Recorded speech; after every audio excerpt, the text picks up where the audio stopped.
The content of this video is our personal interpretation and analysis of the movie. In the event of any concern about production house or OTT streaming platforms, we are prepared to remove this video. Kindly review the description and contact us via email. Thank you. Hello welcome दोस्तों, हम फिर से आ चुके हैं एक movie explanation के साथ। Most awarded movie tiger 3। हमने ये मूवी थिएटर पे जाके देखी फर्स्ट डे फर्स्ट शो, और हम ला चुके हैं आपके लिए स्टोरी रिवील और मूवी एक्सप्लेनेशन। तो चलिए ज्यादा देरी नहीं करेंगे, वीडियो को हम लोग शुरू करेंगे। इससे पहले बता दूं, मूवी के एंड में आप लोगों के लिए एक सरप्राइजिंग गिफ्ट है, तो गिफ्ट को जरूर अवेल करिएगा और मूवी को एंड तक जरूर देखिएगा। मूवी की शुरुआत में हम देखते हैं अभी रॉ का चीफ बदल चुका था, अभी शनाए साहब नहीं है।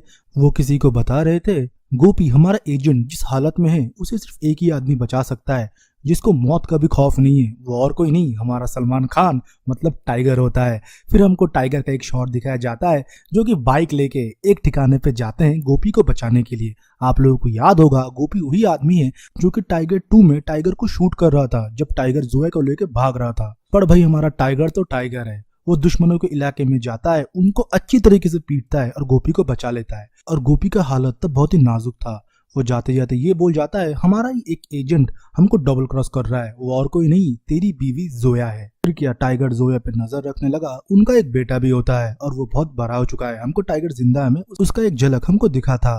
एक सस्पेक्ट को बचाने के लिए जब टाइगर भेस बदल के जाता है, उधर जोया भी पहुंचती है, पर जोया टाइगर को पहचान नहीं पाती। जब वो लोग आमने सामने होते हैं तब पीछे से एक आदमी आता है और टाइगर के सर पे मार देता है। फिर हम देखते हैं इमरान हाशमी मतलब हमारा मेन विलेन का झलक, जो कि बहुत ही खौफनाक दिख रहा था। मतलब वायरफ के पूरे यूनिवर्स में मुझे तो लगा कि इसके अंदर सॉलिड दम था। जैसे पठान में जॉन इब्राहिम ने हीरो के पेजेंट्स को भी परेशानी में डाल दिया था, वैसे टाइगर 3 में इमरान हाशमी ने भी टाइगर को अच्छा टक्कर दिया है। मतलब सलमान भाई का अगर सॉलिड बॉडी है तो इमरान का भी बहुत ही तेज दिमाग। हम देखते हैं आतिश मतलब इमरान आता है और बोलता है, टाइगर तुमसे मेरी पुरानी दुश्मनी है, फिलहाल तुम्हारे पास 2 ऑप्शन है, मेरी बात मानो नहीं तो तुम्हारे बेटे को मैंने एक ऐसा इंजेक्शन दिया है कि अगले 24 घंटे में अगर वो इंजेक्शन फिर से नहीं लगा तो वो मर जाएगा। फिर क्या था, हम देखते हैं टाइगर और जोया फिर से मिशन में निकलते हैं, पर इस बार आतिश के लिए, उसका काम करने के लिए वो लोग चाइना पहुंचते हैं एक खुफिया कोड लेने के लिए, जिसको बोलते हैं पैल कोड्स।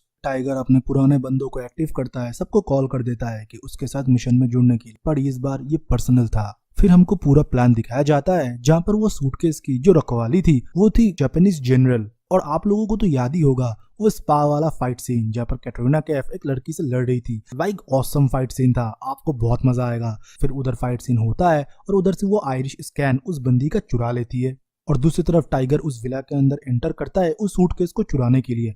फिर सबको चुन चुन के मारता है। भाई एक्शन की कोई कमी नहीं है। अगर आपको जवान पठान पसंद आया, मैं बोल सकता हूँ इंट्रो 100 कर लो। इस लेवल का एक्शन इस मूवी में दिखाया गया है, और सलमान भाई को आपने इस अवतार में शायद पहले कभी नहीं देखा होगा। फिर वो सूटकेस लेके जोया आतिश के पास चली जाती है और टाइगर उधर ही फंस जाता है, उसको टर्किश आर्मी पकड़ लेता है। फिर पैल कोड्स चुराने के जुर्म में पाकिस्तान वाले और इंडिया वाले को वांटेड घोषणा कर देते हैं। उस पैल कोड्स की मदद से सबमरीन से मिसाइल वगैरह लॉन्च करा जा सकता है, और पाकिस्तान और इंडिया अभी अमन चाहता है, पर आतिश अमन नहीं चाहता। पाकिस्तानी जो अभी गवर्नमेंट है वो चाहती है कि इंडिया और पाकिस्तान के अंदर सुलह हो जाए। असलियत में आतिश आईएसआई जनरल था और उसके लिए पहले जोया काम किया करती थी। जोया एक मिशन में टाइगर से मिलती है, उधर दोनों का प्यार हो जाता है, वो लोग खुशी खुशी रहते हैं। पर इससे पहले आतिश के साथ एक इंसिडेंट हुआ था। जोया ने आतिश को फंसवा दिया था और आतिश को जेल हो गया था। सिर्फ इतना ही नहीं, आतिफ की वाइफ और बच्ची भी तब मारी गई थी। इसलिए आतिफ चाहता है कि पाकिस्तान के थ्रू वो इंडिया से बदला ले, और टाइगर उसका पहला निशाना था, क्योंकि टाइगर ने ही उसके वाइफ और बच्चे को मारा था। टाइगर को जेल में बहुत टॉर्चर किया जाता है, उसे वो लोग बहुत मारते पीटते हैं। जब पूरी उम्मीद खत्म होने वाली थी तब आता है हमारा पठान, और वो कोई नहीं शाहरुख खान है। भाई मैं बोलता हूँ 10-15 मिनट होंगे मुश्किल से मुश्किल। इतने भी पार्ट में शाहरुख खान था, हॉल में सीटियां नहीं रुक रहे थे। इतना एक्शन सीन और भी एक्सट्रीम लेवल का सलमान और शाहरुख एक ही फ्रेम में, आपने कभी सोचा भी नहीं होगा इस लेवल का एक्शन दिखाया गया है। और दोनों का स्क्रीन प्रेजेंस, एक्शन, कॉमेडी एकदम फुल पैसा वसूल। हमारा पठान फिर टाइगर को उधर से बचा लेता है और पठान अपने रास्ते निकल जाता है, और हमारा सलमान भाई मतलब टाइगर वो जाता है पाकिस्तान, क्योंकि आतिफ के मन में कुछ और ही चल रहा था। वो चाहता था पाकिस्तान का नेक्स्ट वजीर आजम वो बने। आतिफ ने पाकिस्तानी जनरल्स को भी अपने तरफ कर लिया था, और उन लोग का ये प्लान था वो लोग पीएम निवास में जाएंगे और उधर स्ट्राइक कर देंगे और दोष डाल देंगे टाइगर के ऊपर, क्योंकि टाइगर ने इससे पहले पैल्स कोड भी चुराए थे। पर वो इतना आसान भी नहीं होता। सारे रॉ एजेंट्स एक नकली आइडेंटिटी बना के पाकिस्तान में पहुंच चुके थे, वो भी पीएम निवास के अंदर। कोई बावर्ची बन के, कोई कुक बन के, कोई स्टाफ बन के। और उनका मकसद था कि पीएम को इत्तला करना कि आतिफ का इतना घिनौना प्लान है। टाइगर, जोया और उनकी टीम पीएम को तो इत्तला कर देते हैं, पर तब तक पीएम निवास में एक्शन शुरू हो चुका था। मतलब जनरल, उनके लोग गन वगैरह लेके उधर पहुंच चुके थे और टाइगर के साथ उन लोगों का घमासान फाइट होता है, जिसके बीच रॉ का एक एजेंट शहीद हो जाता है और टाइगर, जोया सब लोग बहुत रो रहे थे। ये सीन बहुत ही हार्ट टिचिंग है। और भाई इमरान हाशमी ने जहाँ पर ये विलेन का रोल निभाया है ना, एक एक के वो छक्के छुड़ा रहा था। मतलब उसको पकड़ना नामुमकिन हो चुका था एक पॉइंट तक।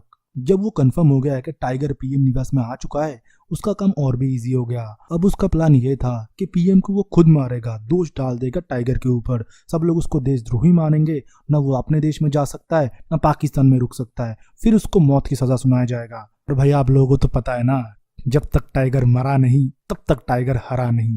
भाई इस पंचलाइन पे इतना सीटियां पड़े है ना। 7:20 का मेरा शो था, पूरा हॉल चीख रहा था, कोई डायलॉग नहीं सुनाई दे रहा था। अब सोच सकते हो सलमान खान का किस लेवल का स्टारडम है। और आतिश के कैरेक्टर ने भी अच्छा खासा लास्ट तक फाइट किया, पर अपने टाइगर भाई के सामने कोई बोल सकता है क्या। और लास्ट में टाइगर आईएसआई जनरल आतिश को हरा देता है। अभी पाकिस्तान के पीएम अनाउंस कर देते हैं कि टाइगर कोई गद्दार नहीं था, हमारा देश का ही आदमी और आईएसआई का जनरल आतिश मिलकर टाइगर को फंसा रहे थे। वो लोग ये चाहते थे कि दोनों देश में अमल ना हो। के साथ हमारा टाइगर 3 मूवी एंड हो जाता है। पर रुको रुको, कहाँ जा रहे हो। मूवी के एंड में हमको और एक सीन दिखाया जाता है जहाँ पर कबीर को कॉल लगाया जाता है। कबीर कौन?